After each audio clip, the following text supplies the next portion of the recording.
তিনিটা সংখ্যাৰ আমাক অনুপাত দিয়া আছে আৰু সিহঁতৰ আমাক পূৰণফল দিয়া আছে। অনুপাতৰ পৰা যদি আমি ক্যালকুলেট কৰিবলৈ যাওঁ আমি 5 ৰেশিও লিখিম, এটা সংখ্যা 6 ৰেশিও লিখিম, এটা সংখ্যা 7 ৰেশিও লিখিম।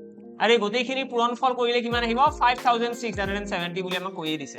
আমি যদি এই গোটেইকেইটা পূৰণ কৰিবলৈ যাওঁ, পূৰণ কৰিলে আমি কি পাম? আমি পূৰণ কৰাতকৈ বেটাৰ 6 5 গুণ কিমান? 6 5 গুণ 30।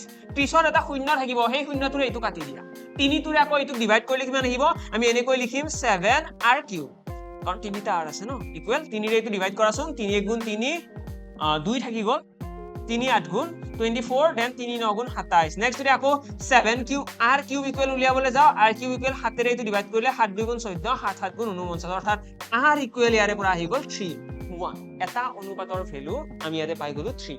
যদি 1 ৰেশিও ইকুৱেল যদি 3 হয় তেতিয়া হলে আমাক উলিয়াব কি দিছে? Greatest number. গ্ৰেটেষ্ট নাম্বাৰ কোনটো হয়? গ্ৰেটেষ্ট নাম্বাৰ হৈছে 7 ৰেশিও। 7 ৰেশিও মানে 7 into 3 অৰ্থাৎ 21 এই হৈ গ'ল আমাৰ ইয়াতে গ্ৰেটেষ্ট নাম্বাৰটো।